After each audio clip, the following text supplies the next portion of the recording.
Hi, I'm Dr. Boyce Watkins from Your Black World, and I'm in Long Island right now. I'm about to go give a speech today on.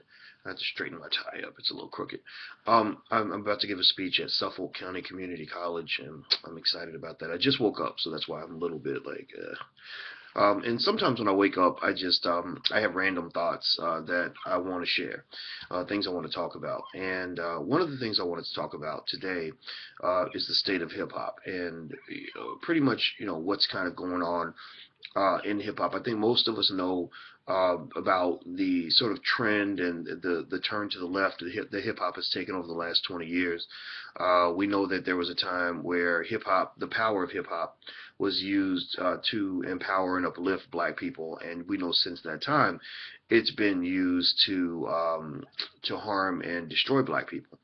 And there's certain artists that are at the top of the game that I think have not been educated or informed on how they can use their power in a responsible way, so that the people that they allegedly love can benefit from the success. I think that we've got to a point where everybody worships money. Everybody thinks that if you make money doing something, then that makes what you're doing okay.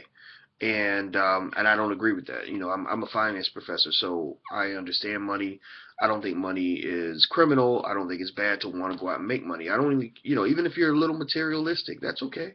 I mean, some of that stuff is nice stuff to have, and I don't blame you for wanting to have some of that stuff.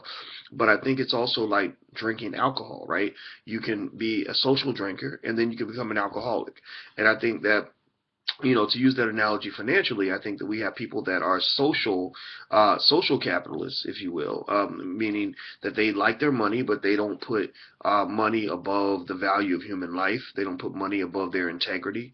There are certain limits to how far they'll go to make money. And then you have alcoholic capitalists, meaning you have addicted capitalists. You have people that literally think that making money is what makes you into a worthy human being. That if I have more money than you, then I am automatically better than you. If I have money, then whatever horrible, heinous thing I'm doing to other people, to humanity, to my family, to myself, that all that's okay because I got paper. I got paper in my wallet. And I think that's sick. I think that that's a problem. I think that it's really, just kind of done a number on the black community, where it's one thing to not control a commodity, but it's another thing. It's even worse to become addicted to a commodity that you do not control. So basically, with black folks, we have hip hop artists, unfortunately, who've been trained by corporate America to promote messages of mass materialism, along with very self-destructive messages about drug use, violence, etc. And they've made our kids into zombies. Some of them, they've gotten them to the point where they're excessively materialistic, and they don't have the money to buy the things that they want. So you're addicted to a commodity that you don't control, and then on top of that, there's kind of an anti-intellectualism and anti-education sort of message there that ultimately says not only are you addicted to a commodity that you do not control, but you also are not going to be empowered to even go out and have a chance to get that commodity, because if you ain't got no education, nobody's going to hire you. If you don't have critical thinking skills, if you're not a productive person, if you're sitting around smoking weed and popping mollies all day and getting drunk and all that other stuff, you're not really going to be able to really compete in the world. You're going to go out into the world and you're literally going to be a turtle in a race full of rabbits. And so ultimately, if you think about that trajectory, I mean, imagine, a young person who is influenced by some of the messages that we let corporate America sprinkle on our kids. When that kid grows up, if somebody doesn't intervene and teach him how to be ambitious, how to be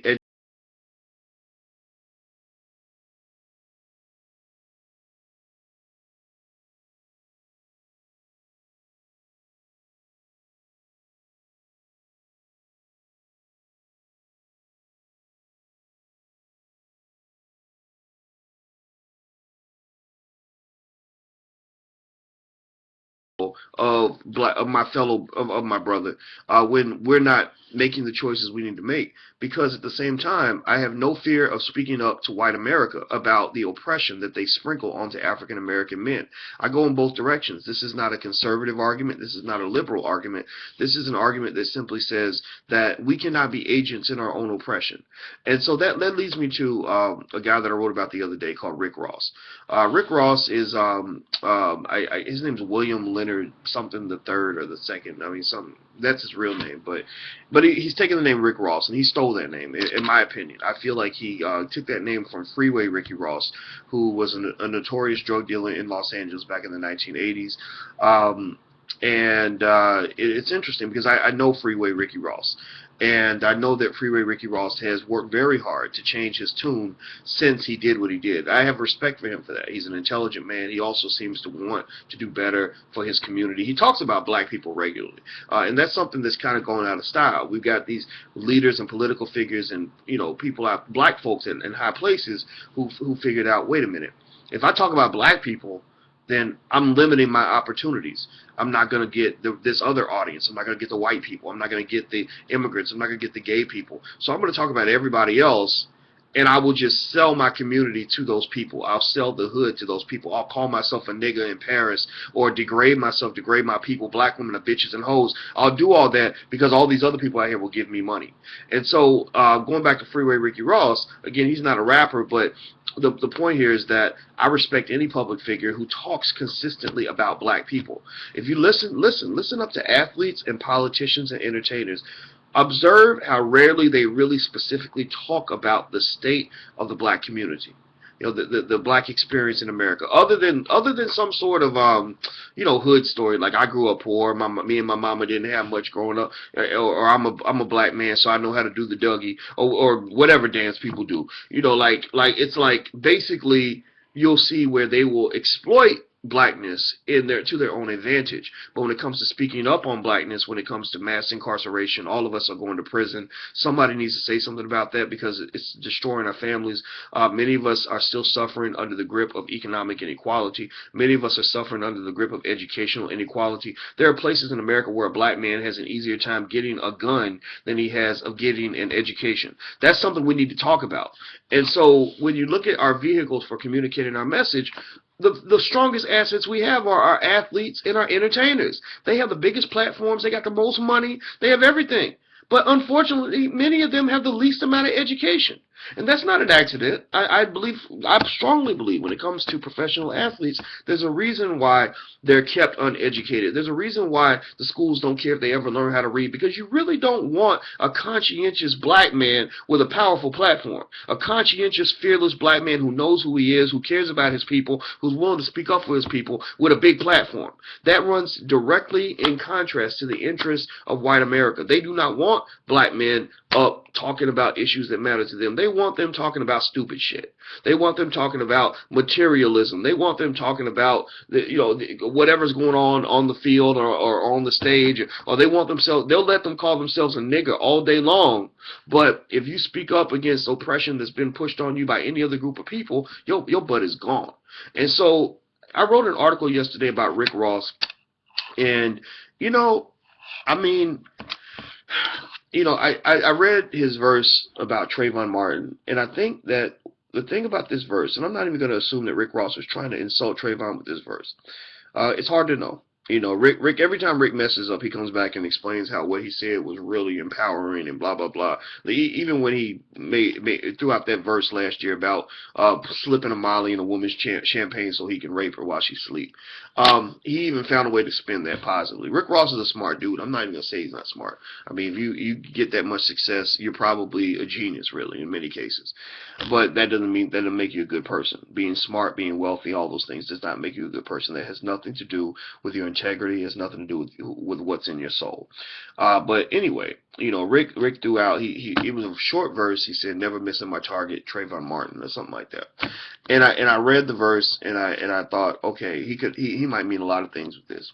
But the thing is, I believe that the context and the character of the commentator means a great deal when you are trying to interpret someone's words, or you're trying to understand where they might be coming from.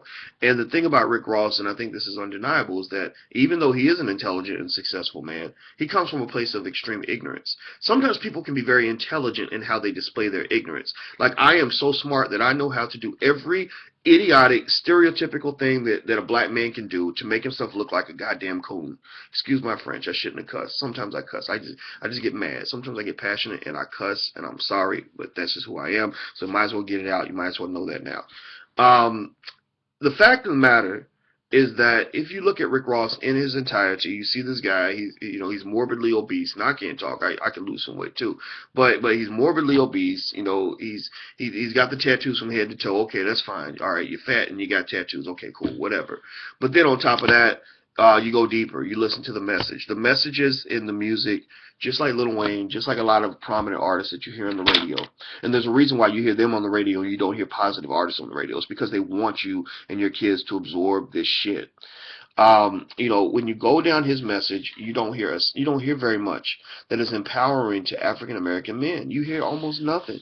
Again, maybe there are a few exceptions in there. I know every now and then they might say something that's remotely positive, but it's so sad because we set the bar so low that any drop of positivity in the mix of all this poison is considered progress. Well, I don't consider it to be progress. You can't eat 45 Big Macs and then drink a diet soda and tell people that you're on a diet. It doesn't work that way. So if you listen to Rick Ross's message, it's a consistent message that promotes drug and alcohol consumption. It promotes violence among African Americans. It promotes illegal activity that adds to the mass incarceration epidemic. It doesn't feed black men a message, and really black people in general, and really the whole audience, but it mainly affects black people because we don't have a wide selection of role models and media to choose from. They don't put the brilliant doctors, lawyers, and professors on TV as much as they put Rick Ross on TV. Again, that's because white America doesn't care about you. They really don't care about what kind of message they promote to you. They care about making their money. And so ultimately, when you look at Rick Ross in his entirety and the toxic message that's being consistently promoted to our children, the fact of the matter is this. All conscientious black men and black women out here really have to understand that when you're fighting the enemies that are destroying your kids, sometimes you have to take out another black person. And 9 times out of 10, that black person is either an intellectual zombie, as we call them. And to me, an intellectual zombie is somebody that has no conscience. Maybe they spend their whole life chasing money. They really don't care who they hurt by what they say. They've been affected by a culture that is breeding black self-destruction, that's breeding this sort of intellectual genocide that's occurred in the black community over the last 20 years, ever since hip-hop took a turn to the left. And I don't think that's an accident. So you really got these zombies that you have to deal with. And if you think about a zombie movie, even if your mother's a zombie, she's still going to eat you. She's still going to kill you. You have to blow her head off. And so ultimately, when you look at these artists, people ask me, well, who should we deal with? The record labels or deal with the artists themselves? And I say we have to deal with both. I saw Dr. Cornel West about 2 days ago, and he gave a speech, and he talked about African Americans that kind of get in the way when you're trying to make progress, and he tells them, look, you better move. And I agree. We tell the artists, look, you better move. You better adjust something, or we're going to have to deal with you too, because you're using your microphone to destroy our children, and we have to think about the greater good. So when you hear me talk about hip-hop artists like the Lil Waynes or the Rick Rosses, it hurts me to do that because I'm a black man too. Just because I have a PhD doesn't mean I have not seen every single aspect of black American life that people can imagine. It doesn't mean that I didn't struggle at some point. It doesn't mean that I didn't start off with nothing. It doesn't mean that I haven't gone through situations where I could have been killed. Sometimes people think that because you went to school that somehow you're not black anymore. That right there is ignorant.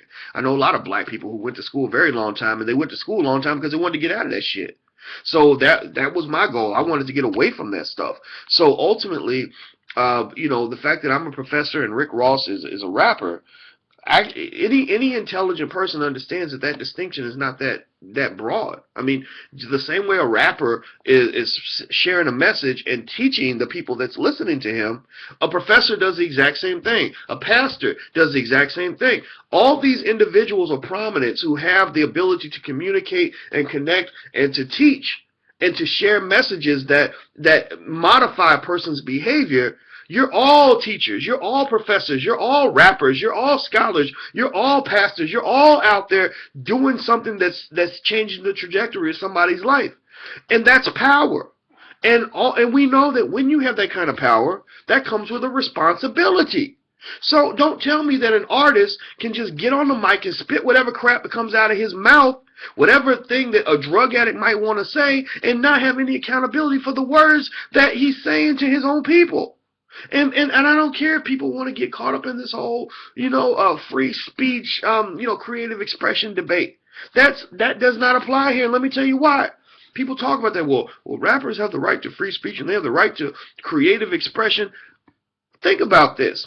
If you're an artist, a true artist, and you're fully expressing creative expression, then you're going to talk about a lot of stuff. You're going to do what even some of the white artists do. Eminem raps about everything. I love hip hop, so I hear all this stuff. I mean, in fact, I don't just love hip hop. That's the only type of music I listen to. That's why I'm so passionate about the effect that hip hop has. And if you listen to a white artist like Eminem, he raps about everything. And now, not every message that comes out of his mouth is productive. Let's say that. But he talks about everything that defines the breadth of the human experience. He talks about the highs and lows of life. He talks about being in love. He talks about being mad. He talks about all these things that affect him as a human being. But when you get to many African American artists that you hear on the radio consistently, talking about Lil Wayne, Rick Ross, guys who are at the top, the messages become redundant. It's like, look how many bitches I get. Look at how big my gun is. I'm going to shoot you if you piss me off. Look at how much money I got. Look at how much weed I smoke. It's like a same little formula. That's not coming from the artist. That's coming from corporate America. That is basic. When that artist goes into the office and they say to the executive, some big white man who's got plenty of money, who's telling them what to do, maybe a black person too, because you got black people that feed into this poison too, a lot of them. And basically the person's saying to the executive, look, I want to rap about something different. I want to rap about my son. I want to rap about life. I want to rap about something positive. Like T.I. T.I. seems to want to kind of turn the corner, which I respect him for that. I think T.I. is the best artist out here, actually. He's amazing. And so they say something like that. They say, look, I want to rap about something positive. And you hear the executive say, no, we want you to rap about going to the club. We want you to rap about how many women you fucked last week. We want you to rap about how big your gun is. We want you to rap about about your gold and your diamonds. And we want you to rap about ignorant shit. And we want you to rap about going to the club, making it rain, and throwing money in the air and doing all these financially irresponsible things that are going to make you broke in about 4 or 5 years. That's what we want you to rap about. So ultimately, you get this sort of formulaic, weaponized psychological genocide that's being sprinkled on the African American community because these people are influencers. Why did Reebok offer Rick Ross millions of dollars to tell kids to wear their sneakers? They didn't offer him the money because they like giving money away. They didn't offer him the money because he's an Olympic athlete. We know that's not true. They offered him the money because they know he is an influencer. They know that when he tells people to wear a certain shoe, they wear the shoe. They know that when he speaks about something in his lyrics, kids emulate him. Marketing does work. So when I wrote my article about Rick Ross, my simple thought was, there's going to be a line. There needs to be a line in terms of how far we're going to let you go with this. We're not going to let you just say anything about black people. We're not going to let you sell black people up the river. We're not going to let you sell hip-hop up the river. I know a lot of good artists that are just doing amazing things, who deserve the biggest record deals in the world, who are not getting any attention because they're talking about positive things. I've had conversations with the guys that are doing these great things. The guys like Rhymefest or Killer Mike, who actually I think is amazing, Jasiri X. I also am acquainted with Immortal Technique, who actually is one of my top 5 artists of all time. And these guys are saying things that actually take hip-hop to the root of what it's supposed to be, which is a tool for the empowerment of black people. Remember, Public Enemy in the early 90s, they were talking about fight the power. They were telling black people to go vote. They were telling black people to organize. They were telling KRS-One was talking about you must learn. You must learn. Think about that. The dopest hip-hop song ever, where he's literally rapping black history, and it sounds good when he does it. He's giving kids history, and he's repeating to them, you must learn. Now, how does that compare to pop the Molly, I'm sweating? Woo! People are repeating that too. So what do we want our black kids repeating? Remember, when you repeat a mantra over and over again, next to a subtle beat, it sinks so deeply into your subconscious that you don't even know it's there. It does affect your behavior. So when we talk about what we want our kids repeating, do we want them repeating, you must learn? Or do we want them repeating, pop the Molly, I'm sweating? And all this other crap that's coming out of many of our leading hip-hop artists today. So here's what I say to you right now. And I'm going to stop talking because I got to get ready for this speech. We need to go to war. You know, we need to be every bit as gangster as the gangsters who are terrorizing our children. We need to be hardcore. We need to fight for what is right. We need to do what is right. We need to re-embrace the value of black integrity. And that doesn't mean that you walk away from money. Again, I'm a finance professor and I've made money. Nothing's wrong with having money. Money is power in a capitalist society. So I'm not telling you to walk away from money. But I am telling you that when you are somehow convinced that making money is a good trade-off for you to sell your soul, then you are truly lost. You have already, it's not a matter of whether or not you're going to go to hell. You already gotten there. And you're bringing a whole lot of people with you. So we got to stand up and speak up on this stuff. And that's why I wrote my article about Rick Ross the other day. That's why I wrote the article or said the things I had to say about Lil Wayne last year, which I have reason to believe played a very strong role in Mountain Dew cutting their endorsement deal with him. I consider that to be a success. I don't feel bad about him losing money. I still think he's a brilliant artist. I think he's probably a good person deep down. I really believe that. But at the same time, I think that we have to understand that that as we fight and move forward, love is the most powerful force in the universe, and we must fight with the power of love. We must fight with a ferocity that comes from love. And that means that I'm fighting you. I'm going to deal with you. I'm not going to be scared of you because I love my children so much that I know it is my job to protect my children against all enemies, foreign and domestic. That means that I'm not just going to go out and fight George Zimmerman and the white oppressive power structure that is designed to destroy my people. I'm going to fight that too.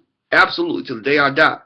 But I'm also going to have to deal with some domestic enemies. I'm going to have to deal with some Negroes who have been turned into zombies, who are determined to infect our children with the same zombieitis that has infected them.